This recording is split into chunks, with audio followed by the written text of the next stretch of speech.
Hi students, I hope you all are doing good. So in today's video, we are going to discuss class 6 geography chapter number 3 motions of the earth. तो अर्थ में कितने types के motions होते हैं हम ये पढ़ेंगे, motions कैसे होते हैं हम वो पढ़ेंगे, उनसे क्या क्या इफेक्ट होता है हम वो सब पढ़ेंगे। ओके, ठीक है। तो सबसे पहले हम पढ़ेंगे कि आप देख रहे हैं कि अर्थ क्या है, मूव करता है। अर्थ रुका हुआ नहीं है, अर्थ मूव कर ही जा रहा है, कर ही जा रहा है, ठीक है ना। तो अर्थ मूवमेंट कर रहा है, ये आपको पता है। तो अर्थ कैसे मूवमेंट करता है? वेस्ट टू ईस्ट मूवमेंट करता है कौन? अर्थ। तो रोटेशन क्या होता है, रेवोल्यूशन क्या होता है, बच्चे को अक्सर बहुत कंफ्यूजन होता है। चलिए मैं क्लियर कर देती हूँ। रोटेशन मतलब होता है कि देखिए ये सन है, ओके ये अर्थ है, ठीक है ना। तो जब अर्थ अपने ही एक्सिस में, यहीं पे देखिए अपने ही एक्सिस में जब मूव करता है तो उसको कितने घंटे लगते हैं? 24 घंटे लगते हैं। ठीक है बाबू, 24 घंटे लगते हैं, मतलब पूरा एक दिन लगता है रोटेशन में। ठीक है। तो रोटेशन क्या होता है? जब अर्थ अपने ही एक्सिस में, देखिए दो तरह का होता है मूवमेंट। एक होता है रोटेशन, एक होता है रेवोल्यूशन। एक होता है कि अर्थ घूम रहा है अपने एक्सिस में, घूमते घूमते ये सन के भी चारों ओर घूम रहा है, ऐसे ऐसे ऐसे ऐसे। ठीक है। तो सन के चारों ओर घूम रहा है, उसको कहते हैं रेवोल्यूशन। ठीक है। सन के चारों ओर घूमेगा अर्थ, उसको बोलेंगे रेवोल्यूशन। लेकिन जब अर्थ अपने ही एक्सिस में घूम रहा है उसे कहेंगे रोटेशन। ठीक है। चलिए देखिए, तो देखिए अर्थ जब घूम रहा है, जब अपने ही एक्सिस में, तो अर्थ का इतना भाग सन के तरफ है, तो यहाँ डे होगा, इधर नाइट होगा। फिर अर्थ घूम गया तो फिर एक दिन बाद इधर हो जाएगा डे, इधर हो जाएगा नाइट। तो ऐसे डे नाइट का भी चेंजेस होते रहता है। चलिए, तो रोटेशन में कितने घंटे लगते हैं? 24 आवर्स लगता है, मतलब पूरे एक दिन लगता है अर्थ को रोटेट करने में, मतलब अपने ही एक्सिस में घूमने में। और वो अपने ही एक्सिस में घूमते घूमते सन के भी चारों ओर घूमता है, उसे कहते हैं रिवोल्यूशन। ठीक है। तो रिवॉल्यूशन आपको समझ में आ गया। रिवॉल्यूशन में टोटल 365 डेज लगता है। 365 डेज लगता है रिवॉल्यूशन में। रिवॉल्यूशन मतलब कि देखिए, जब अर्थ सन के चारों ओर चक्कर लगाता है पूरा 365 डेज में, उसे हम रिवॉल्यूशन कहते हैं। ठीक है। तो 365 डेज प्लस 6 आवर्स, 6 आवर्स को हम इग्नोर नहीं कर सकते, इसकी वजह से लीप ईयर होता है। कैसे होता है मैं आपको समझाती हूँ। तो देखिए क्या है, जितने बार रिवोल्यूशन करता है, हर साल एक साल लगता है पूरा, किसको? अर्थ को। तो वो बार बार रिवोल्यूशन कर रहा है, तो 6 घंटे उसको ज़्यादा लगता है, लेकिन उसको हम ऐड नहीं करते हैं। लेकिन अगर 6 इंटू 4 करेंगे, मतलब 4 साल अर्थ रिवोल्यूशन किया। ठीक है। अर्थ रिवॉल्व किया किसके चारों ओर? सन के चारों ओर। तो उसको लगा 365 डेज, 365 डेज। तो सब में क्या होगा? 6 आवर्स प्लस है, तो 6 इंटू हम 4 कर देंगे तो क्या हो जाएगा? 24 आवर्स हो जाता है। तो फिर एक दिन बढ़ जाता है, इसकी वजह से क्या होता है? 366 डेज होता है लीप ईयर। देखिए मैं आपको फिर समझाती हूँ। हम क्या सुने हैं कि हर 4 साल बाद लीप ईयर आता है, पर वो 4 साल बाद क्यों आता है, ये रीज़न क्या है? तो मैं भी बहुत कंफ्यूज होती थी अपने बचपन में। तो ऐसा इसलिए होता है क्योंकि देखिए हर एक साल रिवॉल्व करता है अर्थ सन के चारों ओर, उसको 365 डेज प्लस 6 आवर्स लगता है। तो वो 6 आवर्स जुड़ जुड़ के 4 साल में कितने आवर्स हो जाता है? पूरा 24 घंटे हो जाता है। और 24 घंटे इज इक्वल्स टू 1 डे। तो इसलिए एक दिन बढ़ जाता है, 360 डेज हम लीप ईयर बनाते हैं। तो रोटेशन से क्या होता है? डे और नाइट चेंज होता है। ठीक है ना। ये मैंने आपको बताया कि देखिए अर्थ का जो ये वाला पोर्शन सन के तरफ है, तो यहाँ डे होगा, इधर नाइट होगा। फिर ये रोटेट करेगा, फिर अर्थ का ये वाला पोर्शन आ जाएगा इधर, तो इधर डे हो जाएगा। तो रोटेशन से क्या होता है? डे और नाइट में चेंजेस होता है। लेकिन रिवॉल्यूशन से क्या होता है? सीजन चेंज होता है। अभी मैं आपको ये पूरा समझाऊंगी कि सीजन कैसे चेंज होता है रिवॉल्यूशन से। ओके। तो देखिए, सन जब अपने ही ऑर्बिट में मूव करता है, देखिए सन, सॉरी सॉरी सॉरी सॉरी, अर्थ जब अपने ही ऑर्बिट में मूव करता है, उसे ये जो ऑर्बिट है उसका, उसे हम कहते हैं ऑर्बिटल प्लेन। क्या बोलते हैं? Orbital plane. लेकिन जब अर्थ, देखिए अर्थ अपने एक्सिस में भी मूव करता है, उसे ऑर्बिटल प्लेन कहते हैं। लेकिन जब अर्थ ऐसे मूव करता है सन के चारों ओर, उसे हम एलिप्टिकल ऑर्बिट कहते हैं। अर्थ गोल नहीं मूव करता है, एलिप्टिकल मूव करता है, क्योंकि अर्थ है देखिए कि ये जो अर्थ है, ठीक है, इसके जो नॉर्थ पोल है, साउथ पोल है, ये जो पोल्स है, ये जो ऊपर का भाग है, नीचे का भाग है, ये टिल्टेड है। ठीक है ना। ये टिल्टेड है, इस वजह से क्या होता है? ये एलिप्टिकल ऑर्बिट बनाता है ऐसे करके। ये सीधा नहीं, ऐसा पूरा गोल नहीं रिवॉल्व करता है। ठीक है। तो ये याद रखिएगा कि जो अर्थ है वो अपने ऑर्बिट में भी ऐसे मूव करता है, उसे ऑर्बिटल प्लेन कहते हैं। और उसका एक सन के चारों ओर घूमने का भी ऑर्बिट है, जिसे हम एलिप्टिकल ऑर्बिट कहते हैं। सिंपल। चलिए समझ में आ गया हो। देखिए ये भी समझा दी हूँ मैंने आपको, ऑलरेडी समझा चुका है, पर फिर बता देती हूँ। देखिए जब अर्थ अपने ही एक्सिस में मूव कर रहा है, तो अभी मूव कर लिया, आधा मूव किया, तो आधा पोर्शन क्या हो जाएगा, डे हो जाएगा। फिर अर्थ मूव करेगा तो ये वाला भाग इधर आ जाएगा, तो इधर डे हो जाएगा, इधर नाइट हो जाएगा। तो रोटेशन की वजह से क्या होता है, डे और नाइट में चेंजेस होता है। रिवोल्यूशन से क्या होता है, पूरे सीजन में चेंजेस होता है। चलिए अब हम ये पूरा आपको बताती हूँ। तो देखिए, अर्थ को पूरा मूवमेंट करने में, मतलब पूरा जो अर्थ रिवॉल्व करता है सन के चारों ओर, उसको टोटल लगते हैं 365 days plus 6 hours. Okay, clear. मतलब पूरे 365 दिन, मतलब पूरा एक साल लग जाता है अर्थ को घूमने में सन के चारों ओर। मतलब अगर अर्थ यहाँ से शुरू किया है तो घूमते घूमते घूमते घूमते घूमते घूमते घूमते घूमते यहाँ तक पहुँचने में उसको पूरे 365 डेज लग जाता है। ठीक है, तो ये सन है। तो यहाँ पे 4 अर्थ दिया हुआ है, मतलब 4 अर्थ है नहीं, बस ये दिखाया है कभी अर्थ यहाँ है, कभी अर्थ यहाँ है, कभी अर्थ यहाँ है, कभी अर्थ यहाँ है। तो देखिए, जब सन के सेंटर में जब 22 होता है, 22 होता है, तो क्या होता है, जो सन का रे पड़ता है वो डायरेक्ट पड़ता है किधर, यहाँ पे, ये वाला पोर्शन पे पड़ता है। मतलब कि यहाँ से देखिए, साउथ हेमिस्फेयर पर ज्यादा पड़ता है, तो साउथ हेमिस्फेयर पे ज्यादा पड़ता है, इस वजह से क्या होता है, वहां पे समर होता है। और नॉर्थ हेमिस्फेयर पे कम पड़ता है, इसलिए क्या होता है, विंटर होता है। तो इसे हम विंटर सॉलिस्टिस कहते हैं। मैं आपको समझाऊंगी सॉलिस्टिस क्या होता है, इक्विनॉक्स क्या होता है। ठीक है, अब जैसे सन घूमते घूमते यहाँ आ गया, नहीं हाँ, मैंने लेट से नहीं ना शुरू कर दिया, 1 मिनट, नहीं ठीक है। उसके बाद देखिए, फिर अर्थ क्या होता है, मूवमेंट रिवॉल्व करते करते यहाँ पहुंच जाता है, कब, 22 मार्च को।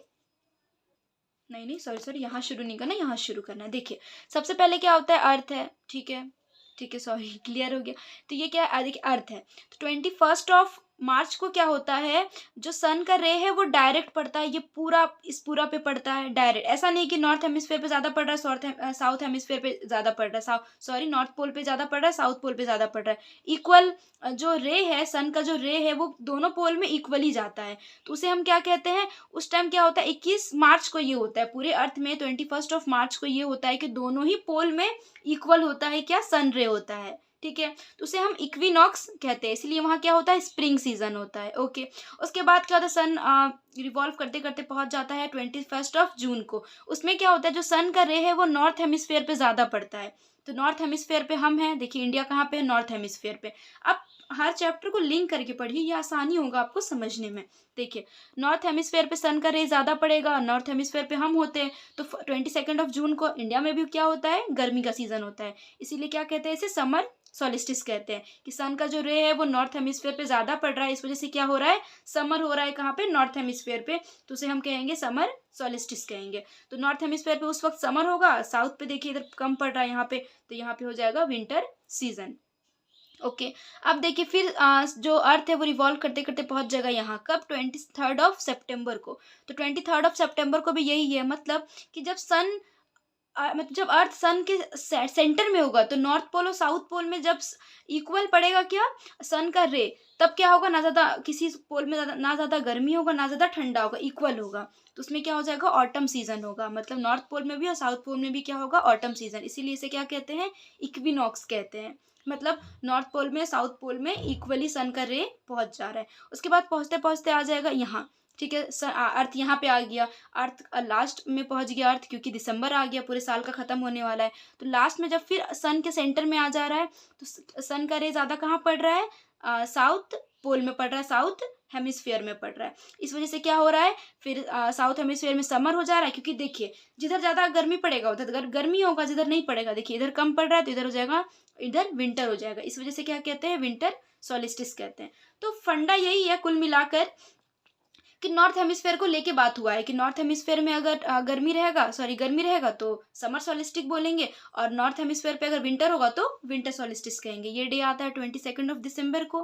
ठीक है ना। एक और इंटरेस्टिंग फैक्ट मैं आपको बताती हूँ, कि देखिए ऑस्ट्रेलिया कहाँ पे आता है, साउथ हेमिस्फेयर में आता है, जैसे कि यहाँ पे आ रहा है। ठीक है, ऑस्ट्रेलिया साउथ हेमिस्फेयर में आता है, यहाँ पे आ रहा है, समझिए। तो क्या हो रहा है कि ऑस्ट्रेलिया 25 दिसंबर को हम क्या सेलिब्रेट करते हैं, क्रिसमस डे। ओके, तो ऑस्ट्रेलिया में क्या होता है, हम क्रिसमस डे कब सेलिब्रेट करते हैं, ठंड के मौसम में, क्योंकि हम नॉर्थ हेमिस्फेयर विंटर, लेकिन ऑस्ट्रेलिया तो साउथ में है और साउथ हेमिस्फेयर में समर है। तो ऑस्ट्रेलिया एक कंट्री है जो मतलब गर्मी के दिन में क्या सेलिब्रेट करता है, क्रिसमस सेलिब्रेट करता है। ये एक फैक्ट है, आप याद रखिएगा कि हम जैसे ठंडी के दिन में सेलिब्रेट करते हैं क्रिसमस, लेकिन ये लोग क्या करते हैं, ऑस्ट्रेलिया के लोग, वो समर सीजन में क्रिसमस सेलिब्रेट करते हैं। क्यों? क्योंकि वो सन रे के पड़ने की वजह से वहाँ क्या होता है, बहुत ज़्यादा गर्मी होता है, क्योंकि विंटर सॉलिस्टिस होता है। तो ये आपको कंफ्यूज करेगा, पर आपको कंफ्यूज नहीं होना है, आप अच्छे से समझ लीजिएगा, एक बार रीड आउट भी कर लीजिएगा पूरे चैप्टर को। एनसीईआरटी पढ़ना बहुत ज़रूरी है। नाउ हम पूरा प्रैक्टिकल तो देख लिया, अब थ्योरी पार्ट हम पढ़ लेते हैं, क्योंकि डायग्राम से हम समझ चुके हैं। अब हम थ्योरी पार्ट देख लेते हैं कि समर सॉलिस्टिस क्या होता है, विंटर सॉलिस्टिस क्या होता है। तो समर सॉलिस्टिस क्या होता है, जब नॉर्दर्न हेमिस्फेयर में समर होता है तो समर सॉलिस्टिस होता है, और जब नॉर्दर्न हेमिस्फेयर में विंटर होता है तो क्या होता है, विंटर सॉलिस्टिस होता है। ठीक है, तो क्या होता है समर सॉलिस्टिस में क्या होता है, जो ट्रॉपिक ऑफ कैंसर में जो सन रेज है वो डायरेक्ट कहाँ पड़ता है, ट्रॉपिक ऑफ कैंसर में। लेकिन विंटर सॉलिस्टिस में क्या होता है, जो सन रेज है वो डायरेक्ट पड़ता है ट्रॉपिक ऑफ कैप्रिकॉर्न में, नीचे साउथ की तरफ। ठीक है, 21 जून को क्या होता है, समर सॉलिस्टिस होता है, जिसमें कि सबसे लॉन्गेस्ट डे कहा जाता है पूरे साल का, और शॉर्टेस्ट नाइट कहा जाता है। ये नॉर्थ हेमिस्फेयर का बात हो रहा है। लेकिन 22 दिसंबर को क्या होता है, लॉन्गेस्ट डे कहा जाता है, क्योंकि हमने भी पढ़ा है कि सब कहते हैं कि नहीं 25 दिसंबर आ रहा है, क्रिसमस आ रहा है, अब रात बड़ा हो जाएगा, दिन छोटा हो जाएगा। ये आप सुने होंगे किसी भी अपने पेरेंट्स से कि क्या होता है, ठंडी के दिन में पेरेंट्स कहते हैं कि नहीं अब रात बड़ा होगा। क्यों? क्योंकि वो विंटर सॉलिस्टिस होता है। ठीक है ना, मतलब कि 22 दिसंबर को क्या होता है, जितने भी नॉर्थ हेमिस्फेयर कंट्रीज है वहाँ पे विंटर सॉलिस्टिस होता है। मतलब जो डे होता है वो लॉन्गेस्ट हो जाता है, और शॉर्टेस्ट क्या हो जाता है, नाइट हो जाता है। ये होता है साउथ हेमिस्फेयर में। लेकिन नॉर्थ हेमिस्फेयर में जस्ट इसका उल्टा हो जाता है, जो रात है वो बड़ी हो जाती है, और जो दिन है वो छोटी हो जाती है। ठीक है, देखिए, तो मैं आपको एक बार और समझा देती हूँ। देखिए, सन का रे डायरेक्ट पड़ता है नॉर्थ हेमिस्फेयर की तरफ से, इस वजह से क्या होता है, नॉर्थ हेमिस्फेयर में ज़्यादा गर्मी होता है, तो इसे समर सॉलिस्टिस कहते हैं।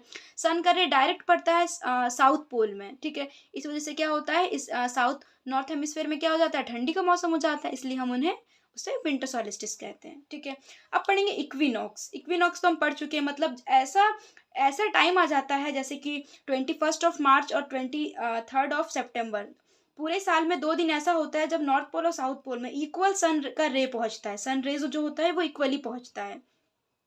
ठीक है, तो बहुत जो दोनों ही पोल में क्या होता है, उसमें क्या होता है, जो नॉर्थ पोल है वहां भी सुबह हो रहा है, साउथ पोल है वहां भी सुबह हो रहा है, नॉर्थ पोल में भी मतलब इक्वल डे होता है, इक्वल नाइट होता है। ऐसा नहीं हो रहा है कि नॉर्थ पोल में ज्यादा लंबी रात, छोटा रात हो रहा है, और साउथ पोल में बड़ा रात हो रहा है, ऐसा नहीं। इक्वल डे और इक्वल नाइट होता है, किसमें, इक्विनॉक्स सीजन में। ठीक है, तो कंक्लूजन पे आते हैं, कंक्लूड करेंगे अगर पूरे चैप्टर को। ये बहुत इजी सा चैप्टर है, ज़्यादा आपको टेंशन नहीं लेना है। तो रोटेशन डे और नाइट के लिए इफेक्ट करता है, चेंज करता है डे और नाइट को रोटेशन से। रोटेशन क्या होता है, जब अर्थ अपने ही एक्सिस में मूव करता है उसे हम रोटेशन कहते हैं। ठीक है, और जब अर्थ, ये सन है, अर्थ जब सन के चारों ओर मूव करता है इसे रिवॉल्यूशन कहते हैं। ठीक है, तो उसे इससे क्या होता है, सीजन चेंज होता है। तो चलिए, चैप्टर आपका कंप्लीट हो गया है, खुश हो जाइए। तो बाकी और भी चैप्टर्स मैं जल्दी से जल्दी अपलोड करूँगी, और प्लीज़ आप मेरा हेल्प करिए, आप मेरी वीडियोस को शेयर कर दीजिए अपने दोस्तों तक, और सब्सक्राइब भी कर दीजिए मेरे चैनल्स को। और अगर आप लाइक नहीं किए वीडियो को तो लाइक कर दीजिए, और ज़्यादा से ज़्यादा शेयर करिए, कि इससे क्या होगा कि मुझे भी बहुत मोटिवेशन होगा कि हाँ आप लोग भी हेल्प कर रही हो, तो मैं ज़्यादा से ज़्यादा वीडियो अपलोड करूँगी और नोट्स भी अपलोड कर दूँगी। ओके, बाय, जय हिंद।